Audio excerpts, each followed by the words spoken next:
All right, friends, let me welcome you, even though we're a small group today.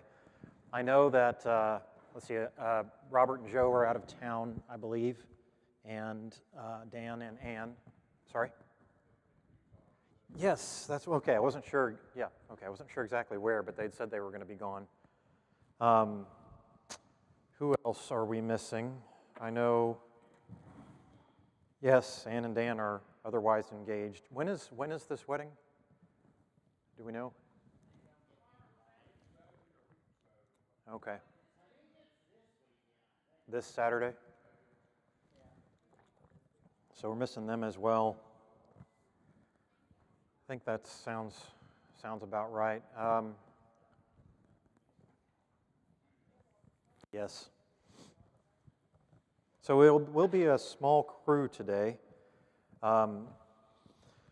but that's okay. This is everybody probably read ahead, and you know that this is a very exciting chapter with lots to talk about, which is a lie. There are some interesting things in this chapter, and we'll talk about some of the stuff that's in there. Before we do that, I have a couple of things to share with you. One is that that this coming Sunday is our last membership meeting of the year before we move into next year. I think the next one will be in January. It is also our chili cook-off. I'm very excited about that. I think we're going to have fun. We set up the ministry center to try to accommodate that a little bit, and then realized that this might work a little better for things like Thursday morning anyway. So we'll see how it goes on Sunday. We may leave it like this for a little while. But I'd love for you to be there.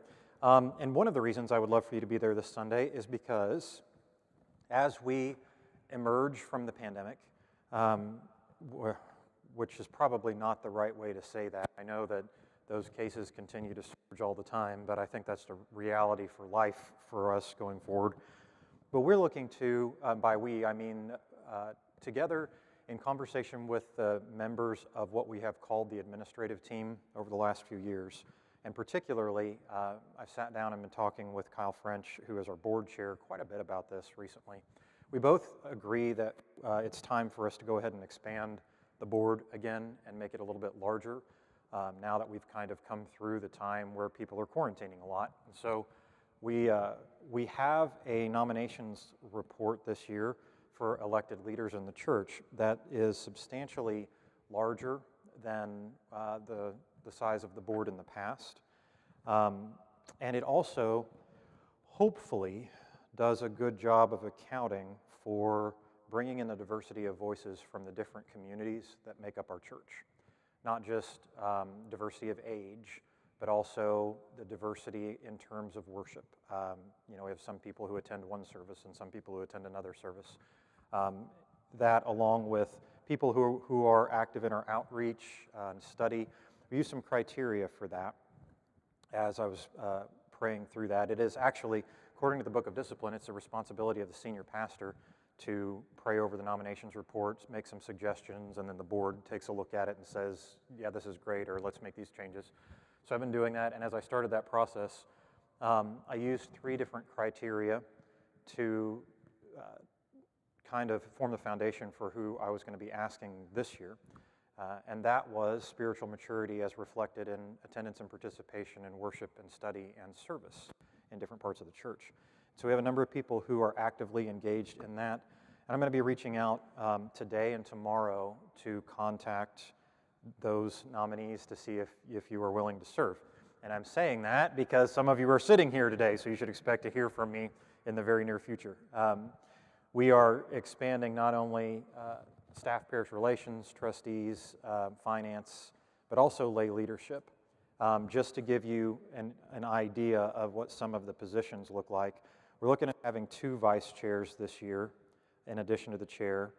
And then while throughout the pandemic, we've had 1 representative for staff parish relations, 1 for finance, and 1 for trustees. Staff parish relations is a weird name. It's a church name, but you'd have to think of that as kind of our HR committee. That's kind of what it functions as. So this year we're going to expand that, so we have 3 representatives on staff parish, 3 in finance, and then 4 in trustees. But all of these people will be on the administrative board, so all of the decisions we make as a church, we would make on the administrative board, and then bring those decisions to the meeting of the members that we have 4 times a year. And then we're expanding lay leadership as well. So we have categories like the lay leader for long-range planning and hospitality, lay leader for young adults, families with children, senior adults. We struggled with that one because when we ask you to serve in that capacity, we thought about just putting adults, but in truth, we're asking you to represent our senior adults. Lay leader for intercessory prayer, outreach in homeless ministry, outreach in mobile meals ministry, lay leader representing the chapel service, lay leader representing the foundry service, and these are people who primarily attend one or the other. Then we're bringing family ministries back on, a couple of those, and then the UWF president and the United Methodist Men's president. So a much larger group, I think, than what we've seen in the past. I hope that as we grow, that'll continue to grow. And on that so be here, please, if you would, because one of the things I want to make sure that everybody knows is that while we will vote on this on Sunday, there are other elements of our charge conference, which is our annual conference for the church paperwork we have to pass. That includes salaries, trustee reports, some random policies, and they'll all be in the packets you'll get on Sunday. So do be here for that if you can. I think it's an important thing to be here for. But at the same time, if you're a member of the church, you can also make nominations from the floor. And so when we pass out the nominations report on Sunday, it is possible to raise your hand and say that you want to nominate yourself or somebody else for a position, either an existing position or a new position. That's definitely possible. If there is a second, then we'll have an opportunity for discussion. We'll vote about it according to Robert's Rules of Order. So be there if you would. Probably be hearing from me in the next few days because I think that's important. Another thing I'm going to do is that probably not starting this week, but the following week. So not this coming week, but the week after that. I'm going to do either a 3 or a 4-part series on Wednesday evenings. I'm not sure what room I'll do it in. We'll have to see what the interest is. But I'm going to do a 3 or 4-part series on the disaffiliation that's happening within the United Methodist Church right now. There is a special called annual conference for the Oklahoma Conference of the United Methodist Church this weekend, so I'll be there tomorrow from about noon until probably 10 or 11 p.m., and then the next morning, I think it starts at 8 or 9 in the morning and goes through whenever it finishes.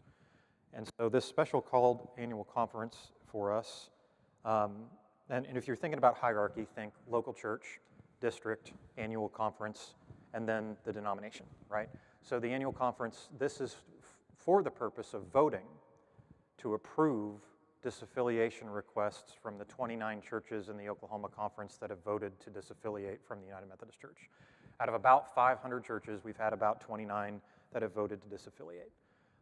So we're going to be going to, the annual conference has to approve those requests. Then those churches have to pay a certain amount, and then they'll no longer be United Methodist. So we'll be doing that, and there are some special rules that apply to disaffiliations over the course of this year and the next calendar year in 2023. And so I want to make sure that our congregation understands a few things. One is that I am not leading us toward disaffiliation, but I want us to know what's happening, why it's happening. One of our sister churches, St. Andrews, just voted to disaffiliate, and as a result, I had a good meeting yesterday with one of the former members of St. Andrews. We've had several visiting. It sounds like up to 7 of them are going to be joining our church in the near future, and maybe 5 or 6 more to come. And we're also pursuing some conversations with other people. There have been some staff members let go from St. Andrews as a result of having a theology that's a little more inclusive than theology at St. Andrews has become. And so we're reaching out to them as well. And so I want to make sure that everybody understands what's going on there, but I also want to be able to talk about some of the underlying issues, particularly the theological issues that have led to the separation, and also the administrative issues that have led to the separation. On the one hand, I know that you know that the United Methodist Church has been arguing, I think is the right word, about inclusivity since 1974. I'll devote one of these 3 or 4 Wednesday nights to just discussing the theology, where I am with it and why I'm there. If you have an inclusive theology like I do, and you're wondering how that can be, how you can, some people will say, depending on which side of this fence you're on, how can you read the Bible and come up with that? I'm going to tell you, and I'm going to teach you the things that you may not know, which is why we send ministers to seminary to learn those things. So we're going to spend an entire evening focused on that. We'll spend an entire evening focused on administrative issues related to some of the financial and leadership problems at the annual conference that have resulted in some other issues. And then I'll probably spend another week talking about what the future of Methodism looks like. So I'm looking at a 3-part, maybe a 4-part series if there's something else to talk about. This will be on Wednesday nights after the meal. Don't know what room yet. Depends on how many people are interested in participating in it. And I would love if you would share that information. I will too, but if you'd share that with your friends in your Sunday school classes, I'd like to have a feel for how many people are interested in hearing about it. I want to make sure I have a chance to answer any of the questions that the members of our congregation have about any of those topics.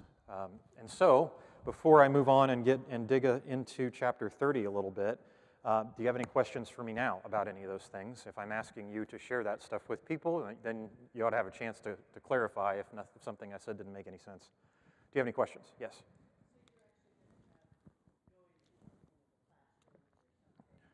I think so. I don't want to interrupt what's happening in here on Wednesday nights already, unless it's one of those things where everybody who's here would really like to be a part of it for 3 weeks, and we have a huge group, in which case I'll probably need the space. But otherwise, I may go into one of the classrooms or something.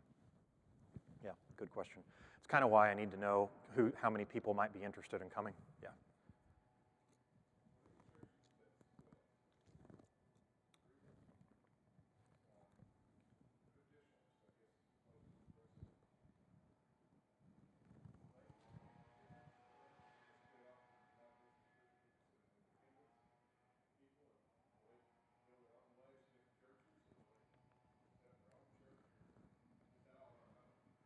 I think I caught the gist of that. The guy trimming outside got in the way there for a minute. But are you asking what they're moving into? What are these churches moving into? Will they be independent or a part of a group? Okay. So if you're watching online, the question was the churches that are disaffiliating. What are they going to become? Are they going to become independent, standalone churches? Are they going to be part of another organization? And the answer is both of those things. The churches that are disaffiliating will be deciding for themselves whether or not they remain independent, non-denominational churches, or they join another denomination or another association. There is a group called the Global Methodist Church that is a new denomination formed out of what was originally called the Wesleyan Covenant Association, which was a traditionalist group in the United Methodist Church. They formed their own denomination. A lot of the churches that are disaffiliating, however, are not joining the Global Methodist Church. In fact, some of the largest are not. Asbury United Methodist Church in Tulsa and First United Methodist Church in Tulsa are both disaffiliating. They are not joining the Global Methodist Church. Church of the Servant voted to disaffiliate, and that vote failed, so they're going to stay, but they were not going to join the Global Methodist Church. And St. Andrews, I haven't heard about. I don't know if St. Andrews is joining the Global Methodist Church or not. You'd think I would. D.A. and I live in the same neighborhood, and he walks one direction while I'm running the other direction. But you'd be surprised how little conversation you can have when you're passing that way. So I don't know yet what they're doing. But one of the questions would be why? Why are all these churches that are leaving maybe not going to do that? And the answer is probably as complex as the whole issue is. But what I've heard so far is that the churches that are not going with the Global Methodist Church have concerns either about the polity, which means the organizational structure and rules, think like the regular logistics and administrative issues. How are people going to be ordained? What's going to be the cost of being associated with this? That kind of thing. Or they have a problem with the theology in that it is, let me say, too traditionalist for some of those churches that are leaving. So that's what I've heard so far. So some of those churches are going to be independent, and then there are several associations If you're not concerned about being connected to a historic denomination, which would mean like apostolic succession means you can trace your ordination through the bishop that ordained you all the way back to Peter, which we can't. We have actually a list of all the bishops, and it goes all the way back to Peter. But if you're not concerned about that, then whether or not to join something is probably a totally different kind of conversation. We actually heard from, I mentioned the 7 or so people and the 4 or 5 other people from St. Andrews. We had another phone call yesterday that's not included in that number from a woman who does not attend a church, but her mother went to St. Andrews and received a survey asking if they were going to post the vote, if they would remain at St. Andrews, look for another Methodist church, or stop going to church or whatever. So she called her daughter apparently and said, or her daughter called her, I can't remember how, but her daughter said, do you want to remain United Methodist or do you want to stay at St. Andrews? And her mother, who is, we were told, is in her 80s, I haven't met these people yet, said, I've been a United Methodist my whole life, I don't have any intention of ever being anything else, find me a church. And so they're not coming this Sunday, but the following Sunday to the chapel service that we're going to be having. So we've been hearing some of those kinds of things too, and I think it's going to be a matter of seeing kind of how things settle right now. I saw, well, there you had another hand. Did you have another question, Kathy?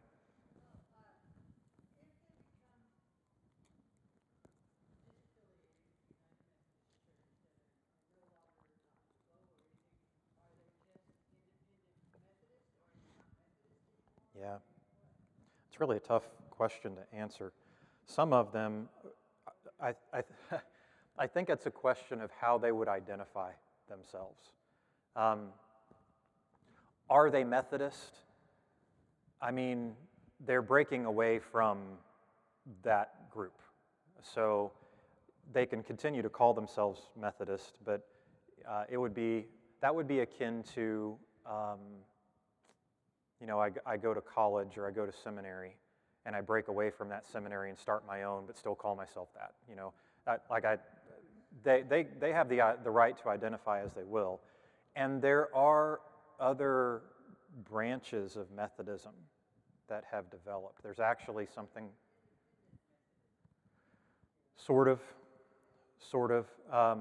There are several branches of that, and mostly, what is it called? The World Methodist Council, I think, something like that, is a group of traditionally Methodist denominations. And the groups that are a part of that have broken off from either the British Methodist Church or the United Methodist Church, which is now a global church, but that's what it was originally. Some of them are recognized by the World Methodist Council, some are not. It just kind of depends. Because sometimes you end up, you know, like any organization, there are some standards there. And sometimes you end up with people who say or preach or do some really unusual or harmful things, but then they still want to take the name. And that becomes a little problematic when you don't want to be associated with that kind of thing. So there are some standards. But yeah, there are a couple of denominations that, for instance, the Wesleyan Church is originally a Methodist. They were part of the Methodist movement originally. They broke away. They have more of a congregational polity, meaning that they are not as hierarchical. They don't have the same kind of structure we have, but they still consider themselves to be Wesleyan. And that's usually the moniker. Less Methodist, more Wesleyan. Wesley being the founding priest who started the Methodist movement. The Church of God, for instance, is a Wesleyan denomination. They don't consider themselves Methodist, and neither would we, but they consider themselves Wesleyan because their structure, their theological structure is loosely tied to the teachings of John Wesley. So Wesleyan tends to be the moniker that gets used there, less so than Methodist, if that makes sense. The Global Methodist Church folks are calling themselves Methodists, and it'll be interesting to see how that shakes out too. Good questions, and I know we have a lot of them right now too. I've been asked a lot if we're going to seek to disaffiliate, and how much it would cost us if we did, and what we would do. And I've been very open that I don't have any intention of leading us toward disaffiliation, nor have I been asked to. I've not been asked to do that by a single person in our congregation, not one. I have been asked if we're going to. I have not been asked to do that yet. The other side of that is that I think in order for us to disaffiliate, it would be somewhere between $600,000 and $750,000 for us to do that. So, yeah.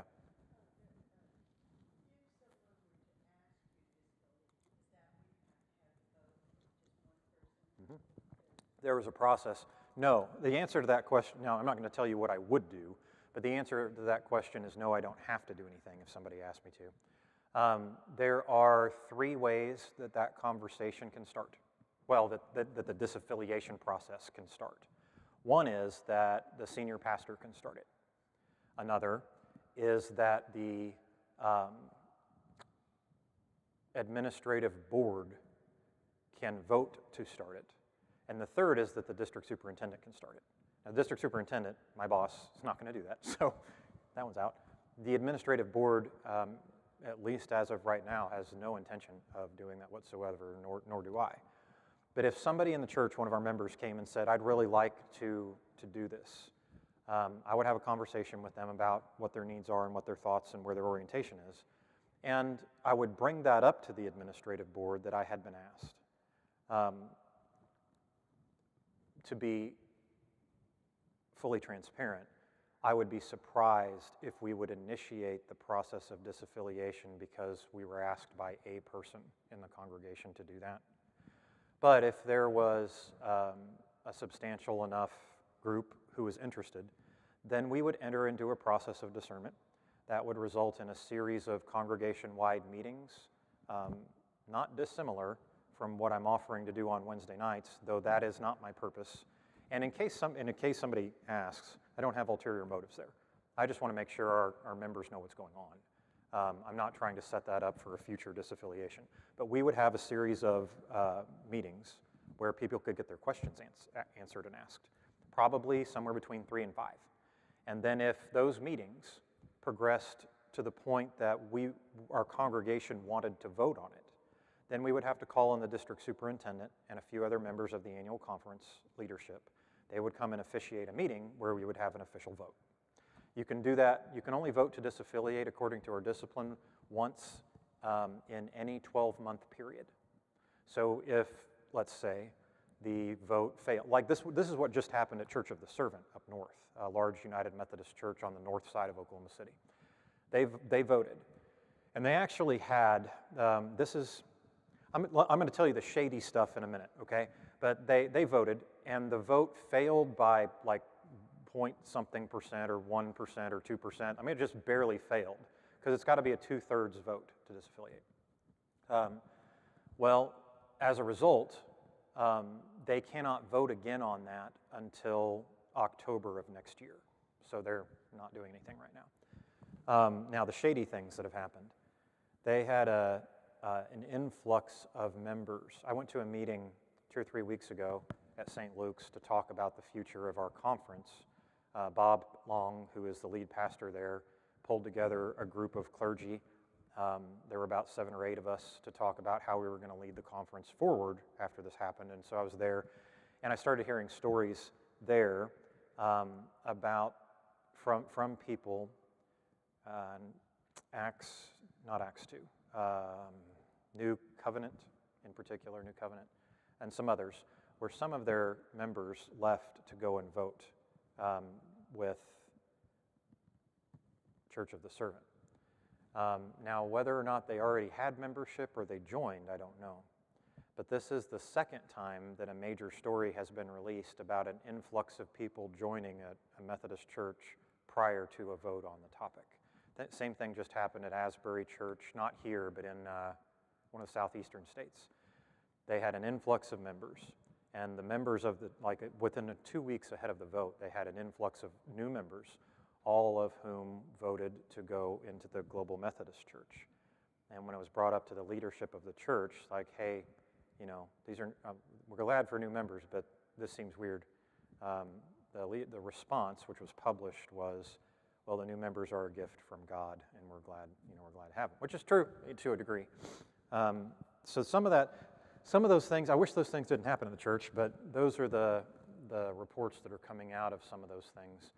I say all that to say that if Southern Hills were moving toward a vote, I would probably hold off on bringing new members in within a few weeks ahead of that vote, and then be glad to bring new members in after the vote. If our people who are coming can't understand why we would need to wait 2 weeks to receive people into membership, then I would be questioning why they wanted to come.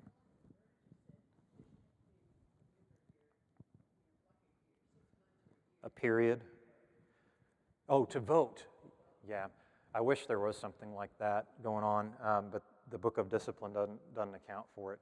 Now, it does give the minister, the only person who has authority to receive or deny membership in a church is the senior pastor.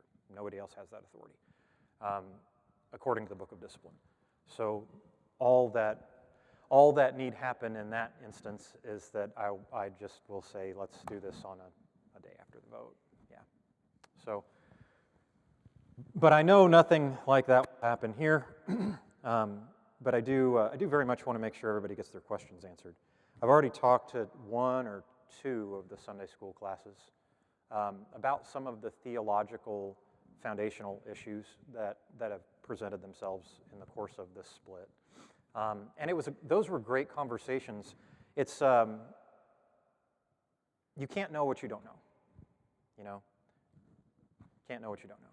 And so having an opportunity to go through a biblical exegetical, I don't want to say course, let's say conversation about the theology surrounding inclusivity is helpful because there's a lot, I'm going to guess, that a lot of us don't know, and that's normal. Coming to a church, the more you sit through teachings or worship, the more involved you are, the more you're going to learn, right? But I also know a lot more about my dog's health because I go to the veterinarian's office often. Doesn't mean I know very much about that, but the more I'm there, the more I learn about it, and that's all good. And when I'm there, I learn things I didn't know, and that's one of the things I want to help us with here. The difference between those two analogies, and this is important, is that there are no standards, governmental standards, for becoming a minister. There are denominational standards, but there are no governmental standards. And that means this. People will often say, well, I grew up in this church, and this is what they taught me, and that person is also a pastor. And I get that. That makes sense. But you can go into some churches where you need no education or preparation or training to be voted in as a pastor. And then you can come to a place like the United Methodist Church where you need a minimum of 4 years in undergraduate and 3 to 4 years in graduate, and most of your ministers have another 3 or 4 years of graduate education beyond that in biblical theology. So there's a difference there between those things, whereas I remember actually everything I will present on this topic on one of these Wednesday night sessions is what I learned in seminary. Oddly, a very traditionally oriented seminary, and that was a whole experience in and of itself. And so I'm saying all that to say there are things we don't know. And sometimes learning the things that we don't know is helpful in connecting dots and helping to build our theology, which is why we're here doing this today. So tell people about that. I can promise you that particularly with regard to the night that I'll be talking about the theological foundations of inclusivity and how that's affected disaffiliation, I will be very surprised because of the nature of that teaching and topic. I'll be really surprised if everybody doesn't leave learning something that they didn't know before. I'd be kind of surprised about that. Okay, any other questions before I move us into the chapter? This is an easy chapter to go through, so it won't take us long. Sure. No, please, go ahead.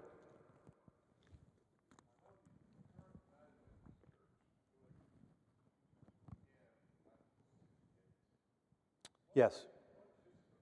Sure. Sure. So the question is, the current United Methodist Church started in 1968. That is a good way to say it, but you also have to kind of look at it as the evolution of an organization, because really 2 organizations came together in 68 and changed the name, but continued the historical Methodist Church. So what you have before that is the Methodist Church. You have before 68, which is when Every lifelong Methodist, or sometimes we call ourselves Cradle Methodists, we call it the merger. That was the merger. There was not only one merger, but that was the merger. So if we say the merger, it was 1968. Incidentally, do you know when the decline of the United Methodist Church began? It started in 68. There was not a single year of growth posted for the global United Methodist Church as a whole at all until 2020. That was the first year between 1968. And you want to guess what the difference was? That was the first year that the denomination recorded virtual campus attendance. And what we found is that just like I talk about that, I always get a kick out of this because when that whole thing first started, we knew there were people participating, and we'd get messages and stuff sometimes, but people would be like, well, how do you know how long they're paying attention? And in the back of my head, I'd be like, that's a good thing. How long are you paying attention? When you're like, how much of the sermon can you repeat when you're sitting here? If that's our criteria for attendance, we're in a lot of trouble. But we learned that people were participating that way, and that's a good thing. That's a great thing because it's just another way for us to reach people, right? Although we're really struggling with the community part of ministry in that era. And we even have people here, I'll go back on topic in a minute, but we even have people here who were regularly attending in person until that became an option. Now they still come sometimes, but they regularly attend that way. And as I've reached out and talked to them, I get things like, actually the comment that got me the most was, no, I love being there, but I also really like waking up on Sunday morning and making breakfast with my grandson while we're watching in the kitchen together. And he sings and he watches, and I don't know how to, if you found a way to participate in worship and you're wanting to do it and you're loving it, I don't want to take that away from you. So the United Methodist Church started declining then. Before that, in 68, the Methodist Church merged with the Evangelical United Brethren Church, which was also a Wesleyan denomination. Their theology was founded upon the teachings of Wesley. And so they merged together, and they combined the names. The United part of the United Methodist Church comes from the Evangelical United Brethren Church. They took that word and put it on the front of Methodist Church, and we became the United Methodist Church. We weren't because they didn't get along, which is odd. Nobody knows really why that happened, because the United Methodist Church at that point and for quite a while before that had leaned probably a little progressive. The EUB Church had leaned a little traditional, and they just didn't get along. My dad was actually ordained in 1974, and there at the time, that's a whole process. It's a whole process. Usually takes about an average of 9 years for a Methodist minister to get ordained, and that doesn't include your education. That's just going through the conference vetting process, part of which is you write a bunch of papers, a couple of 24, 25-page doctrinal papers, but you have to submit these things to the Board of Ordained Ministry, which is what I sat on for 8 years. And they read it, and then they pick it apart, and they interview it, right? Now we do that in smaller committees. So you're going to go into an interview with 4, 5, 6, 7 people, and it's going to be led by somebody like me. Back then, when Dad did it, it was the whole board of like 40 people. And so he walked into a room, there was a chair, and everybody else was sitting there facing him, and he sat down. And at this time, the ministers from the old Methodist Church and the old Evangelical United Brethren Church had, they'd come together, and they're all serving in the same conference, but they were raised in different churches.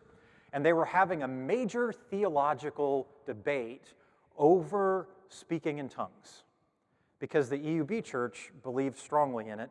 The Methodist Church really stopped practicing that after what was called the Azusa Street Revival or the Pentecostal Renewal. The Pentecostal denomination came out of the Methodist Church. And there have been a lot of jokes about that, because prior to that, you might have seen people speaking in tongues in Methodism. You don't see that anymore. The Pentecostals say, well, that's because the Holy Spirit left when we did, and we joke about that. So at any rate, here's what happened. Dad sits down, they look at his papers. One person, when somebody's asking, because anybody can ask a question, first guy that asked a question, and it was a guy, he gets up and asks Dad what he thinks about speaking in tongues, and that was a Methodist.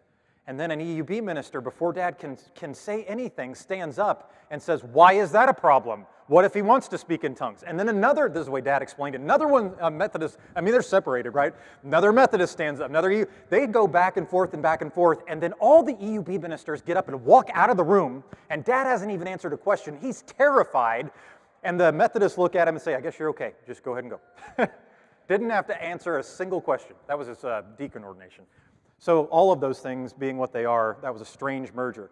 Prior to that, the Methodist Church is a result of if you go back further, the Methodist Episcopal Church and the Methodist Episcopal Church South, which was a split that happened during the Civil War over slavery. The primary presenting issue there was slavery. Methodist Episcopal Church South had a theology that slavery was biblical. The Methodist Episcopal Church obviously had a theology that slavery was not biblical and immoral. And so that dividing line actually went right through Oklahoma. If you go to Tulsa, First United Methodist, which just voted to disaffiliate, is on one corner. And at one time, these two churches, First United Methodist and Boston Avenue, were the 8th and 9th largest United Methodist churches in the world, and they were right across the street from each other. Boston Avenue was formerly a Methodist Episcopal Church. First United Methodist Church was formerly a Methodist Episcopal Church South, and that's still in the stone on their building. Dad was appointed to First UMC in Tulsa for 5 years or so in the 90s, and so was one of my mentors appointed there.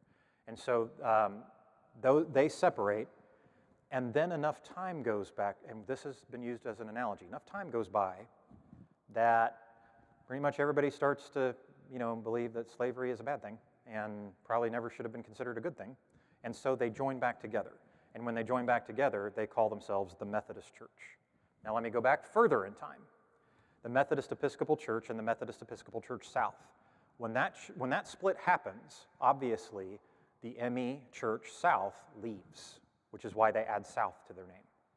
Before that, it's just the Methodist Episcopal Church, which is the name of the church that comes out of the Methodist movement in the Episcopal Church. The Methodist Church comes from the Episcopal Church, or the Anglican Church. So when we formed into a denomination, first we're just a movement in the Episcopal Church. And then we start to ordain our own ministers.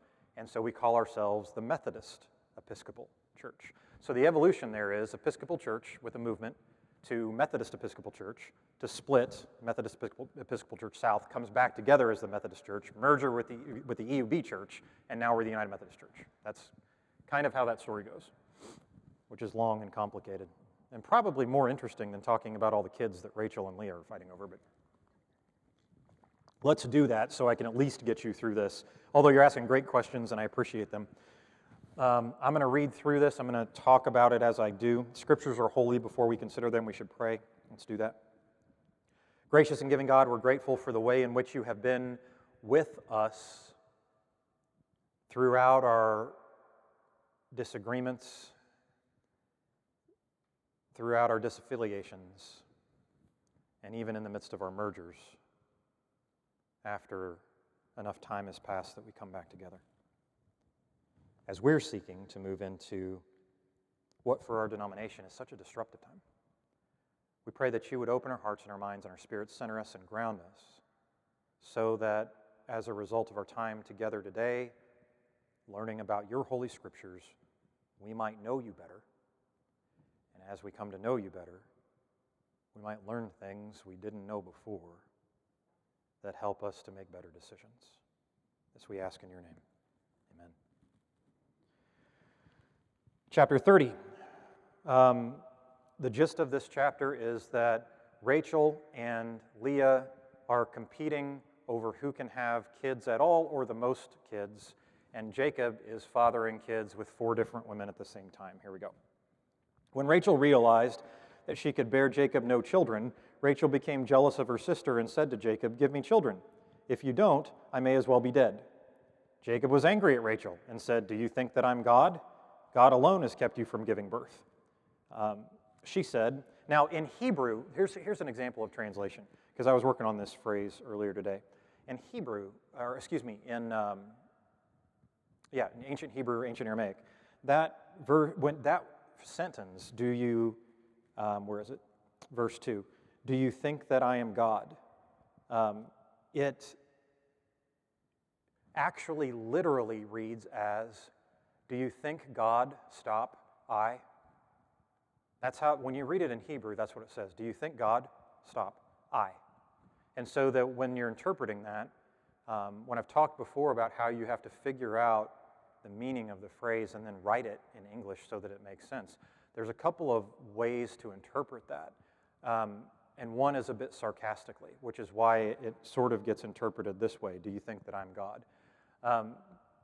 But the phrase is actually, do you think God, stop, I? And there's no sense of a question there. And so it can also be interpreted as, do you think that God is, or do you think that God is wrong or irrelevant, and that I am somehow smarter than God or more powerful than God? But there's an interpretive issue there that makes it really difficult to rewrite that in English. Okay, do you think I'm God? God alone has kept you from giving birth. She said, here is my servant Bilhah. Now remember, part of what we're doing here is understanding the women who are referred to as the four matriarchs of Israel. And they're going to be Rachel and Leah, and the two servants, Bilhah and, what is the name of the other one? Zilpa. Here's my servant Bilhah. Sleep with her, and she will give birth for me. Because of her, I will also have children. The actual phrase here says to take her and sleep with her, and the children will be on your knee, or on my knee, which is a metaphor for adoption. Now, she's going to be given to Jacob as a wife, but because of the statement here, her status increases, but the children are still not hers. The children are going to be Rachel's. Because of her, I will also have children. So Rachel gave her servant Bilhah to Jacob as his wife, and he slept with her. Bilhah became pregnant and gave birth to a son for Jacob. Now we're going to name all of them. And remember, we're moving into the names of the 12 tribes here. So this is really kind of an origin story for that. Rachel said, God has judged in my favor, heard my voice, and given me a son. So she named him Dan. Interestingly, we're going to get to Dinah in a minute. Dinah makes a total of, I believe, 7 children for Leah, if I'm not mistaken. But Dinah is the only person in this whole list of naming whose name is not explained. But the addition of Dinah, who will have a terrible experience here in a few chapters, is also brings the total number of children, I believe, for Leah up to 7, which is kind of a whole number for completion. So verse 6, Rachel said, God has judged in my favor, heard my voice, and given me a son, so she named him Dan. Rachel's servant Bilhah became pregnant again. Note the amount of time that's passing here, right? Gave birth to a second son for Jacob. Rachel said, I've competed fiercely with my sister, and now I've won, so she named him Naphtali. That's also a hard phrase to translate, because there's a way that it makes it look like I've competed with God and also against my sister, and I've won against my sister. Question?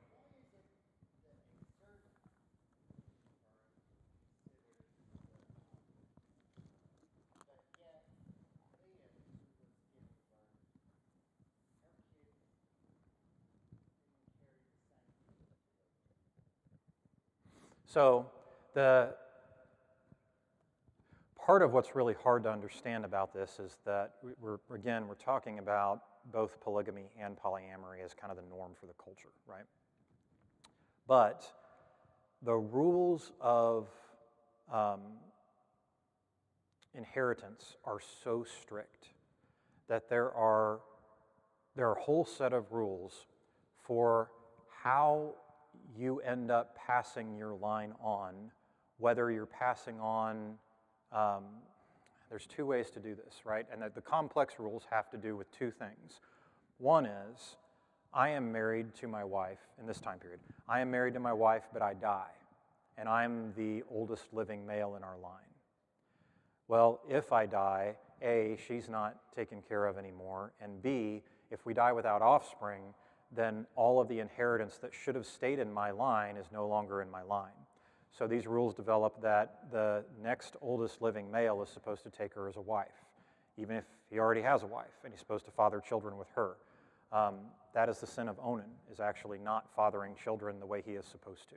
That gets misinterpreted too as something that it was never meant to be. So if you have ever heard that, and we'll get there at some point, the sin of Onan is that Onan refuses to father a child with the woman he's supposed to fulfill his obligations.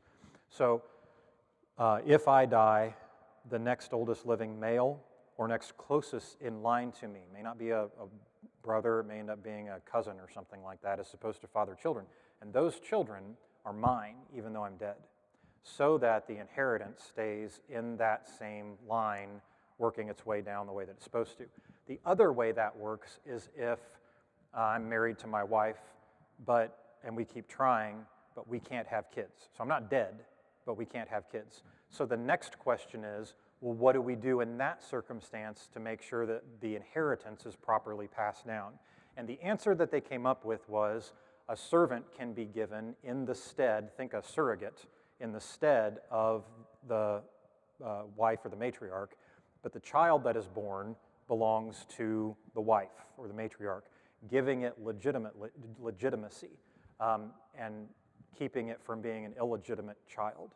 So the interesting thing about that is that it presumes that even in a time when patriarchy is the norm and the status and role of women is virtually non-existent, the child still has to be connected to the right female line in order to have status for inheritance. And so that's what you're seeing there in terms of what they viewed as normative.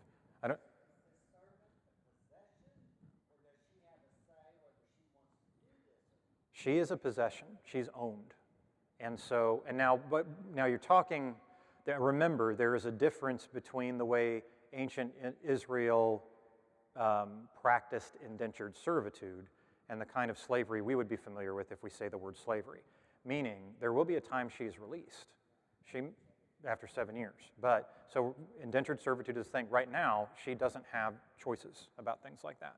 So she's just got to follow through with what she's told to do.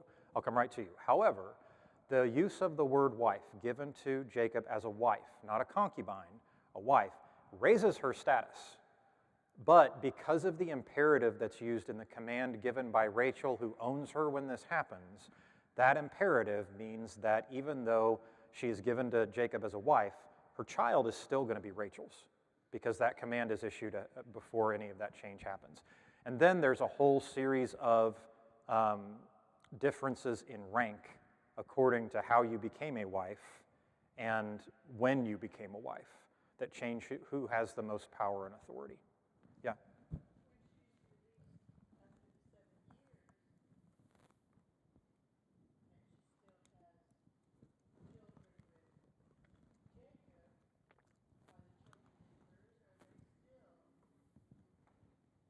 So the answer to that is no.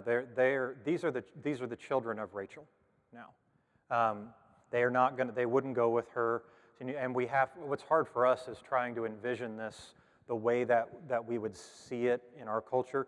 In a lot of circumstances like this, even at the end of that 7-year period, she's not going anywhere. She's still married to Jacob now. Family's there. They're still Rachel's at this point. Yes, they would belong to Rachel. She is a surrogate for Rachel. So. But you're also talking about enough time going by. Well, there's two reasons for this. One is a lot of time has gone by. She's established. There's nowhere for her to go. She can't marry somebody else. So she's essentially going to be destitute if she does go somewhere. The other issue is that even if she could, which she couldn't according to their laws, they're not her kids, but let's say hypothetically she could remove her kids, she takes their inheritance away. Now they have nothing either. So it's not likely that she's going to do that. There's also in this culture, there is a dramatic difference in how indentured servants are treated versus what we are accustomed to in terms of understanding slavery. Not that it validates the practice, and I don't mean that, but there's a different experience there. What is taken away from them is choice, which is also obviously a terrible thing. But what I mean is, within her worldview, if she's done with this process, ready to move out of indentured servitude, I would guess that staying with her kids and this man who is, she's been given to, obviously, without her choice as a husband, is probably a more attractive option than going off on her own and not having any resources or status anywhere or being able to marry again. Does that make sense? It's a bad circumstance to be in, but that would be my suspicion. Okay, good questions. Ask again when you have them. Verse 9, when Leah realized that she had stopped bearing children, she took her servant Zilpa and gave her to Jacob as his wife. Same thing. Now we have the fourth of the matriarchs. Leah's servant Zilpa gave birth to a son for Jacob, and Leah said, "What good luck." So she named him Gad. And again, we're getting all the explanations for what the names mean. Leah's servant Zilpa gave birth to a second son for Jacob, and Leah said, I'm happy now because women call me happy. So she named him Asher. That is actually real similar to what Mary says in Mary's song, all generations will call me blessed. And here she says, all women will call me blessed. So there's a parallel there with what Mary says, but obviously Mary's statement is it's a far more powerful statement because she is saying all generations will remember me and call me blessed. Here, Leah is saying all women will call me blessed because I've given birth to a son. During the wheat harvest, Reuben found some erotic herbs. Does yours say erotic herbs or does it say something else? Probably if it says something else, it says mandrakes. Is that right? Anybody have one that says mandrakes? Okay. This is a plant, it's a flowering plant that grows all over Israel. Doesn't really have a stalk. It has leaves that spread out over the ground. And there are flowers, I want to say they're like yellow and pink. But there's a fruit that grows in this. And this fruit is sweet, but there's long been a lore associated with this fruit that it has aphrodisiac properties, right? And so the slang term for this fruit is love apple. They were always called love apples. And that's what he probably found was mandrakes. He's bringing the mandrakes back. Now Rachel's going to want these because she thinks they're going to increase her fertility, right? Let's see how that goes. Reuben found some erotic herbs or mandrakes in the field and brought them to his mother Leah. Rachel said to Leah, give me your son's erotic herbs. Leah replied, isn't it enough that you've taken my husband? Now you want to take my son's erotic herbs too. There's a little competition here, right? Rachel said, for your son's erotic herbs, Jacob may sleep with you tonight. Now I want to point this out because this is the only instance where I'm aware of in the Old Testament. We've talked so much about the status and role of women and choice being taken away and all of those things. With the exception of when, who is it? Is it Noah? Noah that gets force-fed wine and then his daughters sleep with him. This is another instance of the same thing. Interestingly, Jacob is not given a choice. The word that is used here is actually hired. Leah will go and say, I have hired you. Not bought you, hired you. Therefore, you must sleep with me tonight. If she had used a word that gets translated as bought, that would give sort of a more permanent feel to it. The hired thing is more of like a temporary obligation to fulfill. Now, Jacob's going to do that and continue to do that, which makes the whole scene seem kind of awkward. Scholars tend to think that the whole purpose behind this scene is to point out that Rachel is trying herself to create a circumstance where she can get pregnant. And most scholars will say that the impetus here is on the theological belief that to open her womb or not is God's act. And we've talked about that. I won't revisit that because of time, but we've talked about the evolution of that understanding in the past. Verse 16, when Jacob came back from the field in the evening, Leah went out to meet him and said, you must sleep with me because I've paid for you, the word is hired, with my son's erotic herbs. So he slept with her that night. God responded to Leah. She became pregnant and gave birth to a fifth son for Jacob. Leah said, God gave me what I paid for, what I deserved for giving my servant to my husband. So essentially, this is a reward for giving her servant to Jacob. So she named him Issachar. Leah became pregnant again, gave birth to a sixth son for Jacob, and she said, God has given me a wonderful gift. Now my husband will honor me since I've borne him 6 sons, so she named him Zebulun. After this, she gave birth to a daughter named her Dinah. That's what I was talking about. No explanation whatsoever, but it brings the number to 7. Then God remembered Rachel, responded to her, and let her conceive. She became pregnant and gave birth to a son, and said, God has taken away my shame. She named him Joseph, saying to herself, may the Lord give me another son. All right, we've talked about the Elohist and the Yahwist and the priestly writer and how they use different words for God, and those get meshed together, right? So in this passage, I want to read this to you the way it actually reads in Hebrew. Verse 23 and 24. Your version probably says something to the effect of, let me say this differently. Probably uses the word God in verse 23, right? And the word Lord in verse 24, and I would bet that Lord is in all caps. Is that what you have? God in 23, Lord in all caps 24. Okay. Now when you see that, here, interestingly, the Hebrew word for God is Elohim, here. But do you remember what I told you about the tense structure of that? Eloah is how you say that in singular form. What is Elohim? Plural. Elohim is plural. Lord, when it's written that way, the word that's being translated there is Yahweh. So we've moved into a period, moved out of polytheism and into what's probably better referred to as monolatry, that they still believe in a multiplicity of gods, but one is theirs. And this is how it reads in Hebrew when it's translated properly. She became pregnant and gave birth to a son and said, "The gods have taken away my shame." She named him Joseph, saying to herself, "May Yahweh give me another son." That's how it reads in Hebrew. So what you're seeing here is the part of the reason why, if you hear scholars or ministers or whatever say that they've made this movement, part of the understanding of that is historic, and part of it is historic from the way that the scriptures are actually written. Now, one of the good questions to ask would be, well, why is that not translated in the plural then? If it's actually Elohim, and Elohim is actually plural, there's several instances here. In fact, in every instance, if I remember correctly, that God is used in this chapter, it's Elohim, not Eloah. So it would technically be plural, translated as gods or the gods. So why not do that? Good question. The short answer is it just leads to too many questions when you're talking about a Christian base that is monotheistic. And I would love to say that there are no ulterior motives there, but there are. Don't want to rock anybody's theological foundation by explaining that there was a movement or an evolution of belief. Is there evolution in belief all through the Bible? Absolutely. Just read Paul's letters, in chronological order. You'll see the same thing. But that's what you're seeing here. She named him Joseph, saying to herself, "May Yahweh give me another son." After Rachel gave birth to Joseph, Jacob said to Laban, "Send me off so that I can go to my own place and my own country. Give me my wives and children whom I've worked for, and I will go." This is where Jacob is, he's not really duplicitous. Laban is a little duplicitous. Jacob is just smart. He's going to take, so with what's about to happen, he's going to say, "I only want the spotted or speckled sheep." Most of the sheep in the region are going to be white, monochromatic, and most of the goats are going to be kind of a gray. And it's considered a bit of an imperfection if they are speckled or whatever, spotted. And so when they are, that's called a heterozygote. When they're spotted or speckled. Homozygote would mean they're monochromatic in color. So he's going to say, just give me the heterozygote ones, the ones that have spots or speckles, right? And Laban's going to be like, okay, no problem. In a reasonably sized flock, that would account for probably up to 20% of the flock, roughly speaking.